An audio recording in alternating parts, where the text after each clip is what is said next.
Halo teman-teman, balik lagi sama gue SNG.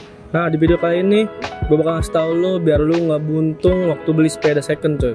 Oke, maksud buntung ini lo nggak rugi banget lah. Jadi upgrade-nya itu ya sedikit lah. Jadi di sini gue bakal jelasin ke lo apa itu diciri lah gimana caranya lo biar nggak ketipu sama orang waktu beli sepeda second, atau biar lo paham lah apa aja yang harus diperhatiin waktu lo beli BMX second. Oke, di sini gue bakal jelasin secara detail, secara lengkap, secara spesifik, coy. Oke, pokoknya jangan lupa subscribe, follow juga Instagram gue SNG dan juga komunitas kita Tangerang BMX. Oke, langsung aja kita cek sound. Step pertama ini bukan step pertama sih. Nah, apa yang harus lu perhatiin ya? Yang pertama ini itu bearing, coy. Bearing ini ada di headset, BB, sama hub. Nah, hub ini pakai bearing. Kalau pakai pelor itu seret sih biasanya. Jadi lo cek dulu, misalnya dia ngomong nih, bang ini gue udah full bearing. Nah lo cek dulu nih di mana dah, di headset dulu. Caranya tuh lo dorong-dorong, coba oglak apa agak kan. Nah kalau itu oglak minus. Nah kalau ini oglak minus. Nah lanjutnya lo cek juga di BB nya nih, bearingnya coba cek lagi oglak apa agak, digoyang-goyangin aja di cranknya coy. Nah kalau itu oglak minus coy. Oke, pokoknya lo inget aja headset, BB mid terus sama hub. Nah hub ini simple banget, pokoknya lu cek dulu nih pas lu dapet barangnya, lu oglak goyang-goyangin ban lu kiri kanan. Itu kalau itu emang oglak berarti minus ya. Sebenarnya kalau bearing itu sih murah sih ya, cuman malesnya ya bongkarnya itu cuy, males sumpah. Apalagi kalau udah hub itu yang rusak, itu ngebongkarnya itu males banget. Nah udah gitu pokoknya yang langkah pertama yang lu harus perhatiin itu bearing coy. Jadi pas lu beli COD-an, lu cek dulu nih bearingnya nih aman. Nah kalau emang masih kokoh, masih nggak ada yang oglak-oglak, wih keren nih, berarti sepeda udah layak lu buat freestyle coy. Kalau oglak jangan dulu, itu bahaya banget. Mungkin kalau di bagian hubnya oglak dikit itu is okay ya, is okay lah kalau oglak dikit ya, kecuali headset ini jangan sampai ada yang oglak, soalnya bahaya banget kalau headset oglak. Itu nanti rumahannya juga bakal kendor, apa sih namanya, bakal kegesek-gesek, itu ngerinya longgar gitu kan. Jadi bearing lu nanti kalau lu mau pasang lagi itu nggak klop. Nah jadi ingat, bearing ini penting banget di sepeda BMX.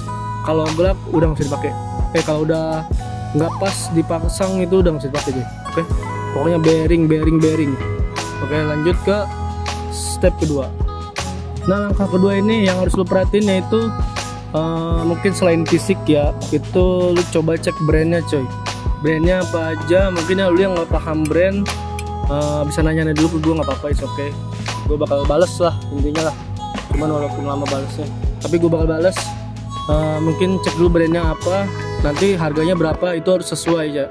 Contoh dia pakai branded lah dengan harga 2 jutaan. Kalau branded 2 jutaan itu nggak masuk akal. Itu branded itu di atas ceban. Kalau dia itu berarti agak ada nipu-nipu dikit tuh. Atau dia ngasih harga barang branded, harga misalnya goceng nih ya 5 juta lah ya, itu standar banget.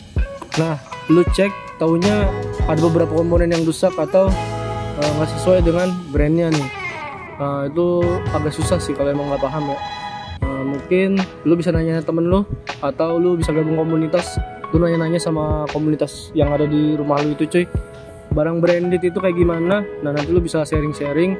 Sebelum beli lu harus tanya-tanya dulu sebelum nyesel lah ya. Nah intinya harga barang branded itu brand di sepeda itu ngaruh banget sama harga. Jadi kalau ada yang harga branded harganya murah, lu bisa cek dulu nih, oh iya bener nih kan, wih murah, berarti lu untung cuy. Nah itu lu bisa pakai. Biasanya orang kayak gitu jual-jual BU lah intinya lah ya.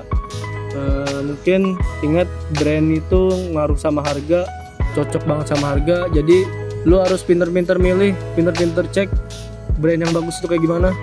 Oke, gabung komunitas intinya sih, biar lu gak nyesel. Oke, lanjut ke step 3. Langkah 3 ini yang lu harus perhatiin itu mungkin dari bagian lasan. Nah setiap sudut di sepeda itu pasti ada lasannya sih, nggak mungkin kan ini besi coy komponennya. Jadi lasannya ini lu perhatiin ada yang retak apa enggak. Kalau karat itu wajar sih, soalnya ya namanya besi gimana sih. Nah jadi yang penting lu perhatiin nih, ini retak nggak. Nah yang rawan retak itu di bagian top tube. Nah di sini nih top tube. Nah ini rawan retak, tapi lu harus cek juga. Terus sama bar di bagian lasannya juga itu lu cek. Sama di sini nih, di bagian head tube, seat tube, iya seat tube ini di bagian lasannya ini bareng sama chainstay sambungan ini lu cek retak apa enggak. Nah oke. Ini mungkin nggak kelihatan banget, cuman kalau mau kelihatan banget lu pakai senter HP atau yang terang banget dah. Lu deketin, lu perhatiin baik-baik. Kalau ada garis kayak rambut gitulah. Nah, lu korek-korek ini retak bukan kan? Kalau emang retak berarti jelek. Oke. Lu nego lagi lah, walaupun bisa dilas lu nego lagi. Nah, lu nego nih bang, harganya misalnya frame-nya 5 juta. 5 juta mahal ya. Frame-nya 1 juta lah. Lu cek dulu, wah minus nih kan retak nih, tapi masih bisa dilas sedikit lah. Lu nego cuy. Jadi ya berapa lah? Intinya lu nego lah. Oke, jangan malu untuk menego kalau untuk transaksi jual beli sepeda, khususnya BMX lah ya. Ini keempat ya, langkah keempat yang harus perhatiin itu di bagian frame. Nah, frame ini ngaruh besar banget. Mungkin kalau pelek, kalau miring dikit lu bisa di setel. Nah, kalau frame ini khususnya di bagian khususnya di bagian chainstay. Nah, chainstay ini kalau udah nggak lurus sama frame top tube-nya ya, atau frame depannya itu, lu jangan beli. Mungkin lu lebih baik gak usah dibeli lah, lu ganti ya, cari aja yang lain. Soalnya kalau udah belok itu rasanya kalau lu goes itu nggak enak banget. Itu miring lah, mungkin gue sebutnya sengkang.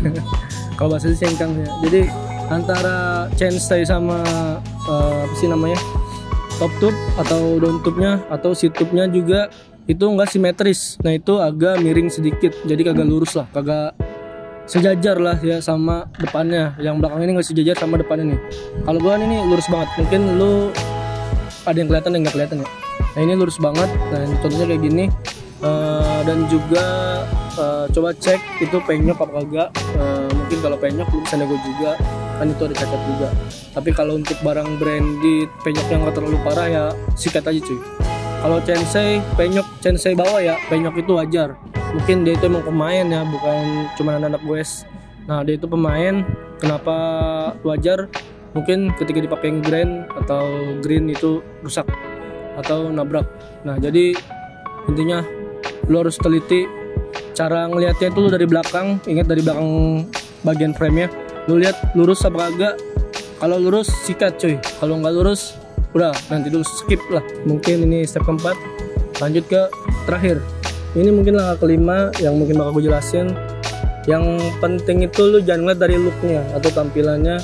Tampilan bagus, tapi kalau nggak branded atau sparknya masih kurang atau masih ada yang oglak-oglak, lu harus bijak lah ya dalam menyikapi ya. Tapi saran gue lu jangan terlalu ngeliat dari looknya. Kalau emang lu dapet bagus tapi looknya bagus juga, wis oke. Oke seumur hidup. Tapi kalau emang brandnya bagus, looknya agak kurang, tetap aja sikat coy. Saran gue sikat. Mungkin kalau look lu masih bisa repaint atau lu masih bisa perbaiki lah. Kalau look ya, kalau tampilan lah ya. Nah jadi tampilan itu nggak menjamin bagus apa bagus sepedanya. Yang kalau tampilan itu sesuai dari pengendaranya. Kalau pengendaranya rapih ya sepeda bakal rapih. Jadi di sini lu harus bijak lah ya menyikapi. Selalu ditawarin sepeda, wah kelihatan jelek nih tapi barangnya branded semua, sikat kata gua.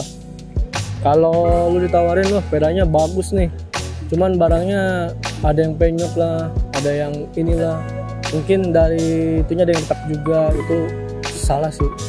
Yang penting mah intinya lu harus pintar-pintar nyikapin. Oke.